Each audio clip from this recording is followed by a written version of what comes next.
Você já teve vontade de tirar alguma dúvida com seus pais, mas não sabia como? Com base bíblica, viemos trazer a resposta para suas dúvidas, em uma conversa leve e descontraída, de pai para filha. Está começando mais um De Pai para Filha aqui na RTM Brasil. Eu sou a Gabi Gouveia, tô com meu pai aqui, professor, meu pai, meu pastor, Eita meio Deus. psicólogo. Mas a gente tá aqui de novo porque a gente Conselheiro. já falou sobre fricção, significado de fricção, depois tendência de mercado, depois tendência de comportamento social e agora a gente vai analisar o termo de fricção máxima ou de maximização da fricção para nossa mudança de hábito. Então, como que é a partir do momento que a gente entendeu tudo isso, analisou a sociedade, entendeu que a dor faz parte, faz bem? Como que a gente muda mesmo? Como que a gente se torna melhor, pai? Depois de toda essa análise que a gente fez. Então, acho que talvez a grande discussão contemporânea sobre fricção, né? Sobre os estresses, sobre os atritos, sobre as dificuldades que a vida propõe, que ficou aberto. No episódio anterior, a gente até fez uma ponte com o texto bíblico mostrando são as dificuldades, as provações, que essas provações não sejam um ponto para você desistir, mas que isso vai fazer com que você seja lapidado para alcançar a maturidade de Jesus. Para virar uma grande joia. Exato. O que a tendência de mercado, a tendência toda faz? Vamos tirar as dificuldades para facilitar o processo de todo mundo. Então ninguém vai precisar sofrer. Para que sofrer? É bobagem. Aí a gente sofrer. entendeu que nesse caso sofrer vale a pena sim. E a gente entendeu que vale a pena sofrer porque é ele que vai lapidar você e que vai fazer você uma pessoa melhor, uma pessoa mais profunda, uma pessoa mais robusta como ser humano, né? Agora, a ideia de friction maxim, a questão é de maximizar algumas dificuldades para você mudar hábitos que estão roubando de você a sua energia, que estão roubando de você a sua paz, a sua tranquilidade, né? Então, por exemplo, eles dizem, se você fica toda hora olhando o celular, fazendo, né, aquilo rouba a sua atenção e você não consegue, de alguma maneira, criar vínculos mais profundos, porque toda hora você está desviando a sua atenção. Facilita a sua conexão com pessoas que não estão no mesmo ambiente, Beleza. mas te prejudica aqui, na relação direta. Exatamente. Então, o que eles falam? Deixa o celular longe, tira as notificações, você entendeu? Ou faz radicalmente como eu fiz. Você entendeu? Tira a rede social. Tirei todas as redes sociais. Então, eu não tenho mais. Você cuida das minhas redes sociais porque faz parte da minha vida pública. Eu trabalho com isso, mas as minhas também tirei notificação. Exato, então, porque não recebo, tudo. Tenho horário para olhar. Enquanto eu tô aqui trabalhando, eu olho. Tenho horário para olhar em casa. As minhas, eu conto. Então, já olhei 30 minutos agora, só 30 minutos depois, no final da tarde. Isso. No tempo que eu, enfim, estiver esperando para ir para academia, alguma coisa assim. Porque senão eu fico lá também. Então, esse é o negócio. Então, as pessoas fazem assim. Por exemplo, eu tenho um problema de adicção. Tá?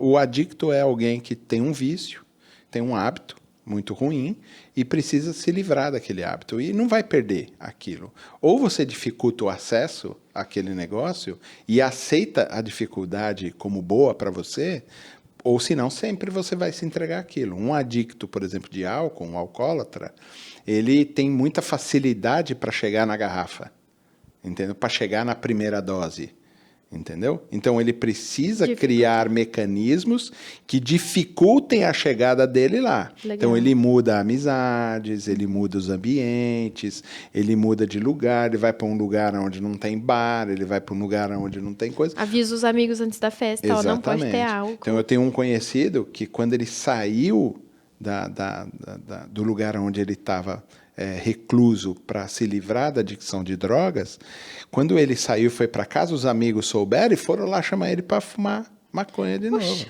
Não, ele começou a ir na rua para pegar pedras. E ele deixou na sacada. E ele começou a tacar nos amigos. Entendeu? Por quê? Ele estava exatamente criando uma dificuldade para ele não, de novo, cair na adicção Tadinho dele. dos amigos também, né? Você Mas entendeu? eram uns amigos E ruins. toca pedrada, exatamente. Mas esse é um negócio, quer dizer, tem música que a gente chama de memória afetiva. Tem músicas que me lembram do tempo que eu era usuário de drogas. Você entendeu? E eu toco a música e lembro, eu tiro ela da minha playlist. Entendi. Porque ela É um vai me gatilho. trazer uma fissura. Você entendeu? Ela vai me trazer uma lembrança. Então eu crio uma dificuldade. Eu arranco isso aí fora e jogo lá. Não quero mais isso. Tá? A gente vê isso muito no que a gente chama de narcóticos anônimos e alcoólicos anônimos. Que, a priori, ele era um projeto batista, Ah, que legal. evangélico, que veio dos Estados Unidos para trabalhar com gente que tem adicção. Depois, agora, já na modernidade, chamam de celebrando a recuperação. É AAA, não é? É o AA. Ah, É o AA e o NA. É Alcoólatras Anônimos e Narcóticos Anônimos. ok. Que são grupos de apoio e tal, bababá. Muito bons, por sinal. Mas como foi rejeitado aqui no Brasil, porque era uma coisa do tipo, não tem cura, eu vou ter que lidar com isso e vou ter que criar as dificuldades para eu não ter acesso mais àquele problema, porque não tem. E eu estou dizendo para você que é muito difícil, porque ainda na minha cabeça é assim, se eu sinto o cheiro, entendeu, de alguém Entendi. fumando maconha perto de mim, aquilo me causa uma lembrança. me causa. As pessoas, isso não traz vício. Traz vício emocional, traz vício físico. O químico você lá atrás termina. Mas mentalmente, assim, emocionalmente, essas coisas te buscam. É uma fuga. Você cria um hábito e faz isso.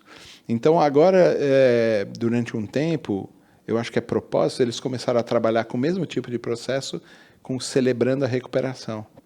Então, a mesma coisa, sentou, é o mesmo tipo de projeto, tem os 10 passos, tem toda a oração da serenidade, você pode procurar depois, você vai... É muito bom. Mas a ideia de criar dificuldades para mudar aquele hábito que estava sendo pernicioso para você, que estava sendo ruim. Essa é a tendência hoje. As pessoas perceberam, caramba, a facilidade de comer um hambúrguer no fast food, você entendeu? Uma Tava me moça prejudicando demais. Que eu vi, pai, online, ela tava falando, se você quer um exemplo bom de friction maximum, sei lá, e você tá, tipo, com uma vida pacata, não tem sentido na sua vida, tá tudo muito fácil. Olha, eu tô fazendo o meu aqui no meu forninho, porque ela tá grávida. Aí ela falou, não querendo justificar que só com um filho você vai ter sentido na vida, mas esse esforço que você vai dedicar a um outro indivíduo, a dedicação, a falta de sono, vai te fazer ter sentido para viver e, enfim, evoluir como pessoa, né? E aí eu achei um exemplo tão bonito, assim, porque às vezes a gente faz isso nas nossas relações. A gente se afasta de alguém que causa desconforto e esquece que o se doar emocionalmente, sofrer porque a pessoa te incomoda, te faz mal, não vai só te fazer bem, porque vai... mas vai te dar sentido para sua vida, Vencer essa aquilo, constante né? evolução do tipo, cara, você me tratou mal, só o esforço de você ter que perdoar dá propósito para a vida e é doloroso. Você sabe que a gente fez parte de uma igreja onde tinha um lugar, uma salinha onde ficavam as babás. Babás? As babás dos filhos das mães que iam à igreja. Sério? Era uma coisa de gente muito rica, assim. Então, tinha a parte, assim. As mães não queriam que as babás ficassem perto. Então, criou-se, então, uma saletinha para elas. Uma saletinha social para as babás ficarem.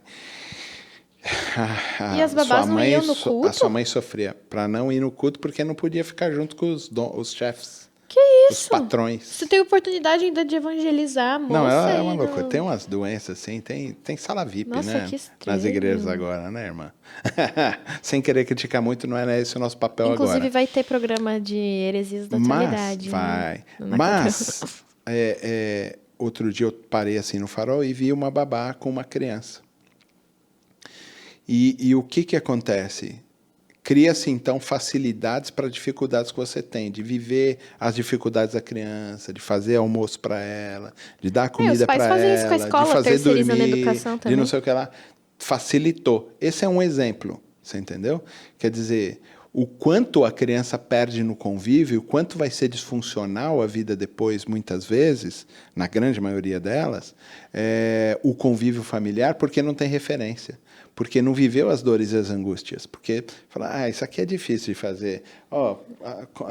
Contrata uma babá. Comer carne é difícil, então eu vou só ficar, como que chama, negociando um doce. É mais fácil do que eu ensinar que carne é importante. Tem gente que tem paladar infantil, por exemplo. Tem gente que eu conheço que só come arroz, batata e bife. Gente, meu pai me ensinou a comer carne, mas eu ainda vou preferir batata frita. Tudo bem, todo mundo prefere batata frita. Mas ele me fazia comer a carne.